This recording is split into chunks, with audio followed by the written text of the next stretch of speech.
મેં કીધું એમ છોડું આ સાચું ઘી છે, પચાવવામાં અઘરું પડે પણ કરીશે ગણ. આપણાથી ઉલાળા મરાય નહીં, જેવી તેવી વાતો કરાય નહીં. આપણી આ પરંપરાની વાતો બહુ અદ્ભુત છે. 43 સભ્યતાઓ હતી દુનિયાની, 43 સભ્યતાઓ. ગ્રીક ને કુકડીક વાંચો તો ખબર પડે. એ બધી નાશ થઈ ગઈ, 42 નાશ થઈ ગઈ, પણ સનાતન સભ્યતા હજી અડીખમ ઊભી છે. એની પાછળ આપણી સંસ્કૃતિ અને સંસ્કાર છે. એ બહુ મોટી વાત છે, તો લોકોને મોડું સમજાય. એટલે એ પરંપરા જે છે એ વાતો કરવી છે. એટલે હું અહીંથી આપને કહું, શ્રદ્ધાની આ વાત કરું છું. માના સાનિધ્યમાં સાંસ્કૃતિક ઉત્સવમાં મળ્યા છે એટલા માટે આ ગીત મેં લખ્યું. એમાં દ્વારકાના દેવની તો વાત જ ન થાય. સોની સાહેબ એવું શું કામે કીધું એમ, એટલે વાત કરું, સાંભળજો.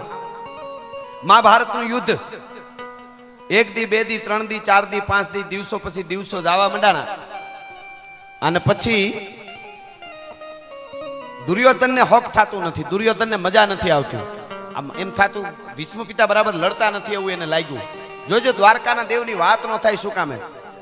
એટલે દુર્યોધન પોતાના તંબુમાંથી નીકળીને ભીષ્મ પિતાના તંબુમાં ગયો અને જઈને કીધું, દાદા ગાડે મારે બેઠા છો અને ગીત બીજાના ગાવશો.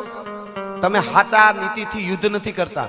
તમારે અર્જુનને પાંડવોને નથી મારવા એવું લાગે છે, તો પછી એના ભેગા વૈયા જાવ નહીં. બહુ બોલવા માંડ્યો ટૂંકમાં દુર્યોધન, બહુ બોલવા માંડ્યો. ત્યારે ભીષ્મ પિતાએ પ્રતિજ્ઞા કરી, તો સાંભળી લે દુર્યોધન, તને એવું લાગે છે કે હા, કે તો કાલ સવારનો સૂરજ ઉગે અને આથમે ત્યાં સુધીમાં વાસુદેવ ચક્ર ન ધરે તો તુમકો મુખ ન દિખાવ, લાજે મેરી ગંગા જનની અને શાંતન સુતને કહાવ. કાલ સવારથી હાંજ સુધીમાં કાં તો ઈ કે કૃષ્ણને હાથમાં હથિયાર ધારણ કરાવું, ભીષ્મ પિતા કે, અને નકર જો ધરતી માથે અર્જુનને જીવતો રહેવા દો તો હું ભીષ્મ પિતા નહીં. આ મારી પ્રતિજ્ઞા છે ભાઈ. અને ઈ ખબર પડી કોને, કૃષ્ણ ભગવાનને. ભગવાન કોને કહેવાય સાહેબ, સાંભળજો. પોતાના તંબુમાં હુતા ત્યાંથી ભગવાન જાગ્યા અને બહાર નીકળી યુધિષ્ઠિરના તંબુએ ગયા. યુધિષ્ઠિરના તંબુમાં ધીરેક દિન આમ કરીને જોયું તો યુધિષ્ઠિર ભાલાને ઝેર પાતા હતા. ભાલું કહી રહેલા, ધાર કાઢતા હતા ભાલાને અને ઝેર પાતા જાય. પડદો આમ કરી નાખ્યો કૃષ્ણ ભગવાને. ત્યાંથી ભીમના તંબુમાં જઈને આમ જોયું, ભીમ ગદા આમ કરી રહેલો. સહદેવના તંબુમાં જઈને જોયું તો તલવાર ગાંઠતો હતો. નકુલના તંબુમાં જઈને જોયું, તલવારને ઝેર પાતો હતો. 18 શ્રેણી બે બાજુ હાથ ને 18 શ્રેણીમાં એક પણ વ્યક્તિ હૂતો નહોતો. શું કામે? આવતીકાલે ભીષ્મએ પ્રતિજ્ઞા કરી છે, ભયંકર યુદ્ધ થવાનું છે.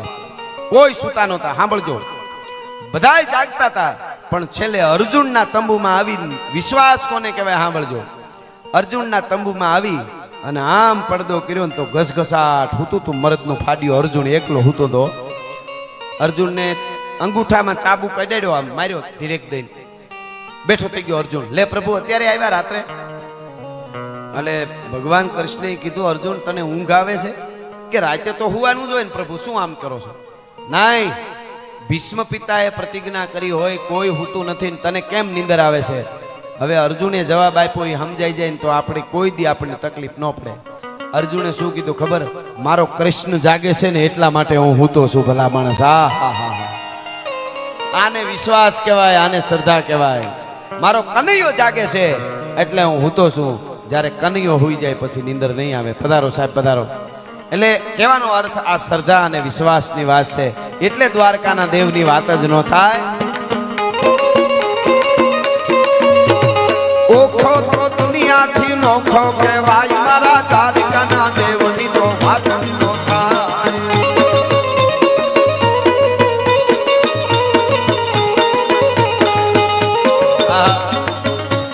ભાગશાળી ચારણ નો ભીમરાણા દેહ, દેહુર ગાંગડિયા નો ડોલરિયો દેહ.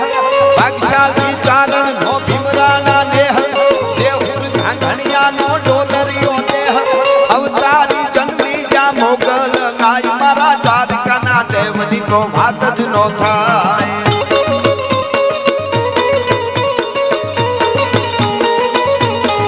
મીઠુડી ધરતી, મીઠુડી ધરતી,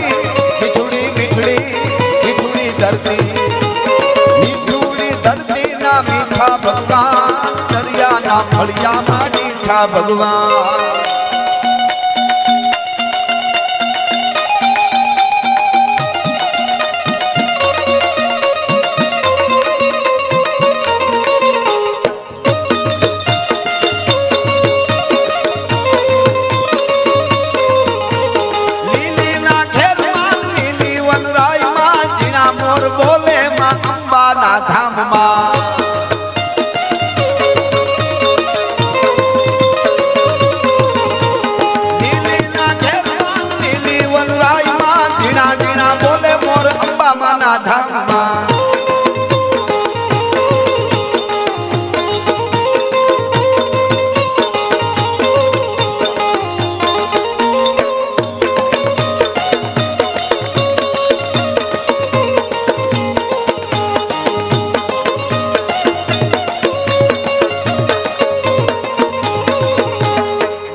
જોગીડાની જમા તું ઉતરી રે અલખ નિરંજન અલખ નિરંજન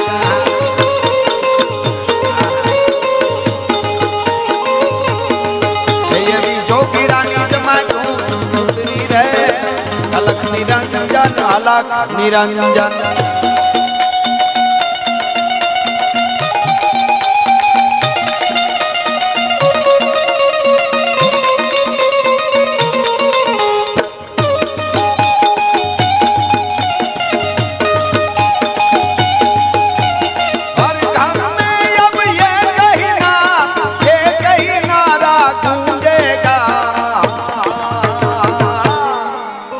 मेरे भारत का बच्चा बच्चा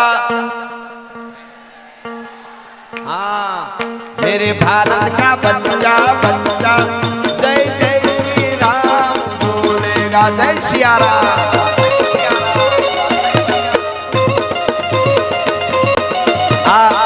भगवान भगवान राम નું ગીત આવે એટલે કહી દો આપને રામ કોને કહેવાય રામ ને રાવણ જ્યારે હામહામા યુદ્ધના મેદાનમાં આવ્યા આ બાજુથી રાવણે ડગલા માંડ્યા कमठ पीठ कचकसी धसी रावण रण आयो आंख वीह दह शीश देखी हैरत हो जायो अन डगा 10 दिगपाल काल बानर को आयो अन धमक लगी धरती आई दुर्जट्टी ध्यान छुटायो अने आ बाजू भगवान रामे धनुषनी माथे बाण चढ़ावा ध्यान भुज दांड यखांड प्रचंड धनुधर कोप रघुवर लंक करे हवे सांभळजो राम रावण हामामा आव्या भगवान रामे एक बाण मार्યું बीजू बाण मार्યું रावण छे ने पेला बहु मोटी मोटी बहु करतो तो बाण मार्या पेला एम टेव होय घणाने बहु करतो तो हे आम राम ने राम तो कहेतो ज नतो हाँ ई खाली आम साधुड़ा ने एवुं ज कहेतो तो सन्यासी ने एवुं ए सन्यासी तने खबर छे हूँ कोण छुं आ हाथेथी मैं कैलास उपाड़ेलो ए सन्यासी तने खबर छे आવું रावण कहेतो तो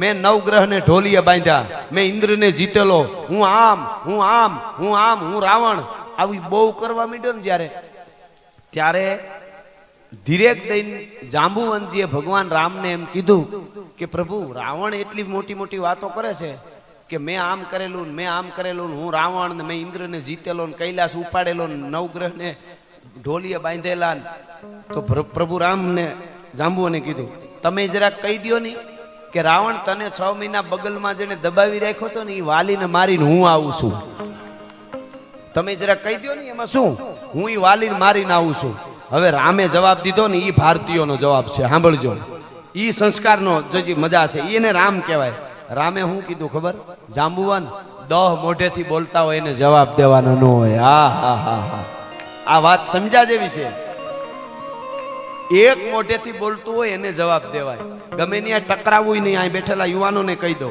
હારા માણસ પાસે બેહવું હારાની મિત્રતા કરવી એટલું જ નહીં અમુક છે ને અમુક આરે ભટકાવું નહીં તરી જાવું તમે પૂગી આગો એમ હોય તોય તરી જાવું